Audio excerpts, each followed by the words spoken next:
हमारा first question है the pipette with a bulged out portion in the middle is a. तो इसका right answer हो जाएगा ऑप्शन डी वॉल्यूमेट्रिक पिपेट। आपको पूछा जा रहा है कि वो कौन सा पिपेट है जिसमें जो मिडल पोर्शन होता है वो ब्लग्ड आउट होता है, तो उसका राइट आंसर हो जाएगा वॉल्यूमेट्रिक पिपेट। अब हम बारी बारी से जितने भी पिपेट दिए हुए हैं इन सब के बारे में समझ लेते हैं। अब मोहर पिपेट के बारे में यदि बात कर रहे हैं तो ये जो पिपेट होता है वो डिज़ाइन किया होता है, इस तरीके से डिज़ाइन किया होता है जिससे कि इसको हम ड्रेन आउट कर सकते हैं। यदि कोई सॉल्यूशन को हम ड्रेन आउट करना चाहें तो इजीली हम ड्रेन आउट कर सकते हैं, तो इसको हम ड्रेन आउट पिपेट भी कहते हैं। ठीक है, ये इसका स्ट्रक्चर के यदि बारे में बात करें तो बिल्कुल स्ट्रेट ट्यूब होता है। ग्रेजुएशन मार्क जो होता है वो इंडिकेट होता है 0.10 मिलीलीटर जो होता है उसका ग्रेजुएशन मार्क होता है उसमें। ठीक है, अब यदि हम बात कर लेते हैं पास्चर पिपेट के बारे में, तो पास्चर पिपेट जो एक कॉमन लैब वेयर है जिसका इस्तेमाल जो होता है स्मॉल वॉल्यूम में लिक्विड को यदि ट्रांसफ़र करना होता है तो वहाँ पे लेबोरेटरी में हम इस पास्चर पिपेट का इस्तेमाल करते हैं। ठीक है, आपने ड्रॉपर देखा होगा तो उसी टाइप का पास्चर पिपेट होता है। अब यदि हम बात कर लेते हैं सीरोलॉजिकल पिपेट के बारे में, तो सीरोलॉजिकल पिपेट जो होता है उसको हम लोग ग्रेजुएटेड पिपेट भी कर सकते हैं। ठीक है, क्योंकि इसमें कैलिब्रेशन मार्क्स लेकिन जो होता है वो थोड़ा एक्सटेंड होता है, टिप से थोड़ा एक्सटेंड होगा। ठीक है, इस तरीके से होगा, थोड़ा एक्सटेंडेड होगा, ये आपको याद रखना है। क्योंकि हम जो मोहर पिपेट है उसको भी ग्रेजुएशन बोल सकते हैं, ग्रेजुएशन पिपेट कर सकते हैं, लेकिन उसका जो मार्क होगा वो इंडिकेट होगा कहाँ से, 0.10 मिलीलीटर से। अब चलिए हम बात कर लेते हैं जो हमारा लास्ट वॉल्यूमेट्रिक पिपेट है, उसके बारे में आपको पहले पता चल चुका है क्वेश्चन में कि उसमें क्या होता है, जो मिडल पोर्शन होता है वो ब्लग्ड आउट होता है। और ये इसका जो वॉल्यूमेट्रिक पिपेट होता है उसको हम लोग बेली पिपेट भी कहते हैं, और ये एक्सट्रीमली एक्यूरेट मेजरमेंट के लिए हम इसका इस्तेमाल करते हैं। ठीक है, यदि हमको एक्यूरेट मेजरमेंट चाहिए होता है किसी सॉल्यूशन का तो हम उसके लिए वॉल्यूमेट्रिक पिपेट का इस्तेमाल करते हैं। चलिए अब नेक्स्ट क्वेश्चन देख लेते हैं। Question number 2 the durable material use to make heat resistant glassware is. आपको पूछा जा रहा है वो कौन सा ड्यूरेबल मटेरियल है जिसका इस्तेमाल हीट रेसिस्टेंट ग्लासवेयर बनाने के लिए किया जाता है। तो इसका राइट आंसर हो जाएगा ऑप्शन डी बोरोसिलिकेट। अब यदि हम बोरोसिलिकेट के बारे में बात करें तो ये जो बोरोसिलिकेट मटेरियल होता है उसमें सिलिका और बोरॉन ट्राइऑक्साइड से ये बना हुआ होता है ये कंपाउंड। तो इसका मेन कंस्ट्रेंट आप बोल सकते हैं ग्लास फॉर्मिंग कंस्ट्रेंट्स। यदि हम बात करें पॉलीइथाइलिन के बारे में, सोडा लाइम के बारे में या पॉलीस्टीरीन के बारे में, तो ये सारे अलग अलग मटेरियल हैं जिसका इस्तेमाल जो होता है अलग अलग मटेरियल तैयार करने के लिए किया जाता है। जैसे सोडा लाइम होता है उसके लिए हम ड्रिंकिंग ग्लास जो इस्तेमाल हम लोग करते हैं, बॉटल्स जो हम लोग इस्तेमाल करते हैं उसके लिए हम लोग सोडा लाइम का इस्तेमाल करते हैं। ठीक है, चलिए अब नेक्स्ट क्वेश्चन देख लेते हैं। Question number 4 a pH of 2 is dash then a pH of 5 is। आपको पूछा जा रहा है यदि मान लेते हैं कोई सॉल्यूशन है, दो सॉल्यूशन आपके पास है, एक का pH 2 है और एक का pH 5 है, तो यदि हम कंपेयर करें तो ज़्यादा एसिडिक तो पता है आपको कि जो pH जिसका कम होता है वो ज़्यादा एसिडिक होता है, वो कितना ज़्यादा है, तो इसका राइट आंसर हो जाएगा option A 1000 times more acidic. यानी यदि किसी का pH 2 है तो वो बहुत ज़्यादा एसिडिक है, कितना ज़्यादा है 5 वाले से, तो 1000 टाइम्स ज़्यादा है। ठीक है, चलिए नेक्स्ट क्वेश्चन देखते हैं। Question number 5 the solution use to fix a pap smear is. अब पूछा जा रहा है वो कौन सा सॉल्यूशन है जिसका इस्तेमाल पेप स्मेयर को फिक्स करने के लिए किया जाता है। तो इसका राइट आंसर हो जाएगा ऑप्शन डी साइटोस्प्रे। ठीक है, ऐसे मान लिया आपको जो पेप स्मेयर होता है उसका इस्तेमाल जो होता है सेल के इंक्लूजन को देखने के लिए किया जाता है। काफ़ी छोटा सा यदि देखना होता है इंक्लूजन, उसके लिए पेप स्मेयर का इस्तेमाल करते हैं। वेजाइनल जो इंक्लूजन होता है उसको देखने के लिए, तो इसके लिए हम इस्तेमाल किसका करते हैं, तो साइटोस्प्रे का। ठीक है, तो अब यदि हम बात कर लेते हैं बारी बारी से, जैसे कि ये हमारा राइट स्टेन है, तो राइट स्टेन जो होता है वो एक हेमेटोलॉजिकल स्टेन है। ठीक है, जिसका इस्तेमाल जो होता है ब्लड सेल को डिफरेंशिएट करने के लिए किया जाता है। ठीक है, ये मिक्सचर किसका है, तो इयोसिन और मिथिलीन ब्लू का ये मिक्सचर होगा। ठीक है, और यदि हम आ जाते हैं हेमेटोटॉक्सिलिन के बारे में, तो आपको पता ही है हेमेटोटॉक्सिलिन और इयोसिन जो होता है मोस्ट वाइडली यूज स्टेन है हिस्टोलॉजी में, और इसका इस्तेमाल जो होता है वो लोकलाइज करने के लिए न्यूक्लियाई को और एक्स्ट्रा सेलुलर प्रोटीन को लोकलाइज करने के लिए हम इसका इस्तेमाल करते हैं। ठीक है, अब यदि हम बात कर लेते हैं जो हमारा नेक्स्ट सेलाइन सॉल्यूशन है, तो उसको हम लोग नॉर्मल सेलाइन जो होगा उसको हम लोग नॉर्मल सेलाइन भी कर सकते हैं, और इसका इस्तेमाल जो होता है वो आइसोटोनिक सॉल्यूशन के रूप में भी किया जा सकता है, सेलाइन के रूप में भी किया जा सकता है। मेनली इसका मेडिसिन बहुत ज़्यादा इस्तेमाल होता है, जो वाउंड्स होता है उसको क्लीन करने के लिए, ठीक है, जो डिहाइड्रेशन होता है उसको ट्रीट करने के लिए इसका इस्तेमाल किया जाता है। और हमारा लास्ट जो हमारा बच गया साइटोस्प्रे, इसके बारे में हमको पता है कि ये जो होता है इसका मेनली जो इस्तेमाल होता है वो बोन मेरो सैंपल्स या सर्वाइकल स्मेयर्स इन सब को करने के लिए, स्प्रे करने के लिए इसका इस्तेमाल किया जाता है, ठीक है।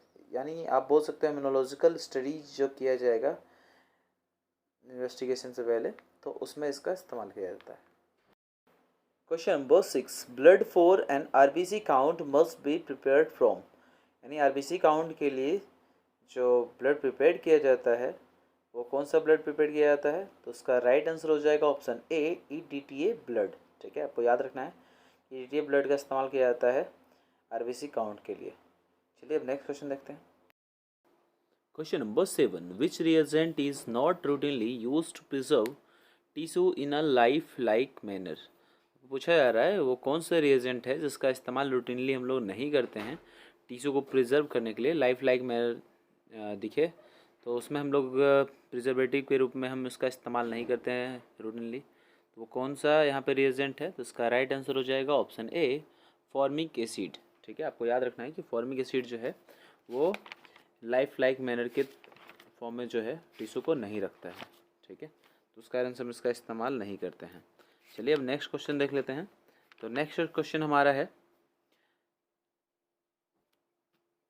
Which piece of histology equipment is not temperature dependent. अब उसमें सब आपको बताना है कौन सा हिस्टोलॉजी के इक्विपमेंट हैं जो टेम्परेचर डिपेंडेंट नहीं होते हैं। तो इसका राइट आंसर हो जाएगा ऑप्शन सी, माइक्रोटोम, ठीक है।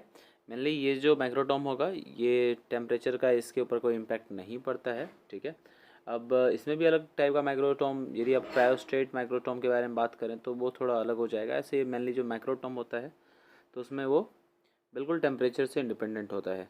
चलिए नेक्स्ट क्वेश्चन देख लेते हैं। क्वेश्चन नंबर 9 हमारा है, the liquid portion of blood remaining after a clot has formed is called. तो इसका राइट आंसर हो जाएगा ऑप्शन बी, सीरम। यानी जो लिक्विड पोर्शन होता है ब्लड का, जब ब्लड क्लॉट हो जाता है तो जो रिमेनिंग जो बचा हुआ होता है लिक्विड पोर्शन वो क्या है, सीरम है, ठीक है, क्लॉट के बाद। चलिए अब नेक्स्ट क्वेश्चन देख लेते हैं। Question number 10, which test could not be performed on a serum sample. आपको पूछा जा रहा है इनमें से कौन सा टेस्ट है जिसको कि हम लोग सीरम सैंपल के हेल्प से परफॉर्म नहीं कर सकते। तो इसका राइट आंसर हो जाएगा ऑप्शन सी, क्लोटिंग फैक्टर। यानी क्लोटिंग फैक्टर जो टेस्ट होता है उसको हम लोग सीरम सैंपल के हेल्प से हम उसको परफॉर्म नहीं कर सकते, ठीक है। तो इसका राइट आंसर हो जाएगा ऑप्शन सी, क्लोटिंग फैक्टर। चलिए नेक्स्ट क्वेश्चन देखते हैं। Question number 11, which needle gauge corresponds with the smallest needle size. आपको पूछा जा रहा है इनमें से कौन सा नीडल गॉज है जो कि स्मॉलेस्ट साइज से रिलेटेड है, इसका साइज बहुत छोटा होगा। तो स्मॉलेस्ट नीडल कौन सा होगा, तो इसका राइट आंसर हो जाएगा ऑप्शन डी, 23। यानी इसमें क्या होता है, जितना गॉज बढ़ता जाएगा तो उतना वो छोटा होता जाएगा, पतला होता जाएगा, और जितना गॉज कम होगा उतना ज़्यादा वो क्या होगा, उसका डायमीटर बढ़ता जाएगा बोर का, और वो उतना बड़ा भी होता जाएगा, ठीक है। यानी सबसे छोटा पूछा है, स्मॉलेस्ट पूछा जा रहा है, तो ऑप्शन डी जो है इसका राइट आंसर हो जाएगा। चलिए नेक्स्ट क्वेश्चन देखते हैं। Question number 12, the vacutainer tube which is use to collect and separate serum is called. आपको पूछा जा रहा है वो कौन सा वैक्यूटेनर ट्यूब है जिसका इस्तेमाल किया जाता है सीरम को सेपरेट करने के लिए या कलेक्ट करने के लिए इसका इस्तेमाल किया जाता है। तो उसका राइट आंसर हो जाएगा ऑप्शन सी, SST। देखिए मेनली SST जो है इसको हम लोग सीरम सेपरेटिंग ट्यूब भी कहते हैं, और इसमें सीरम को हम इजीली सेपरेट कर सकते हैं SST में, ठीक है।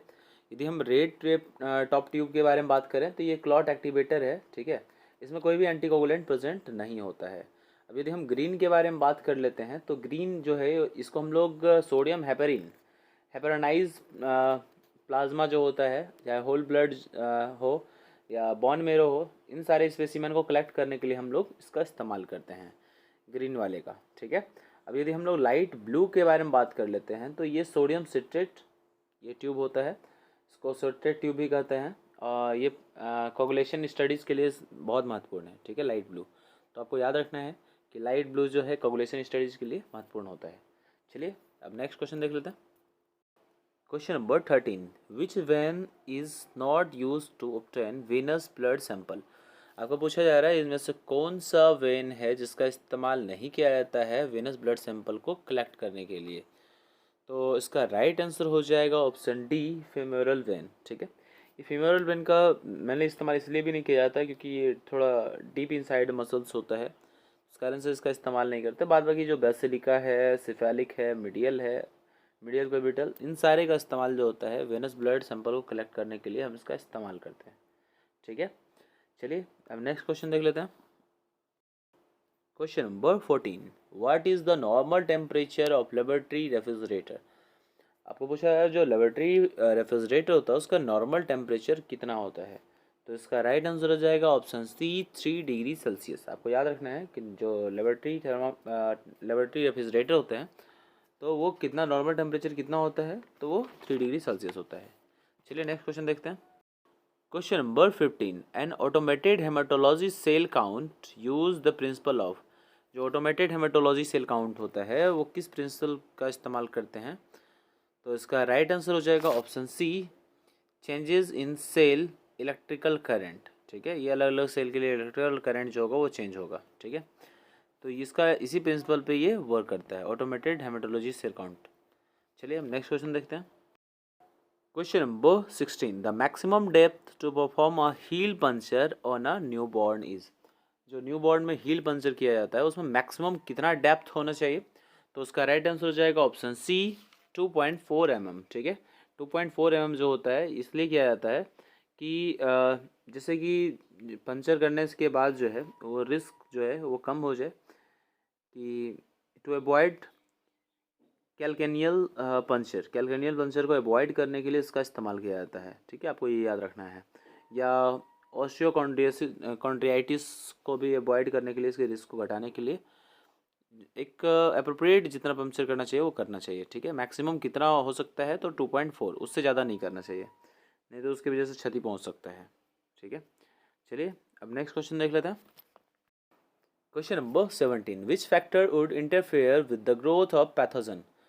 तो आपको पूछा जा रहा है वो कौन सा फैक्टर है जो कि पैथोजन के ग्रोथ को इंटरफेयर करता है। तो उसका राइट आंसर हो जाएगा option B, an acidic pH.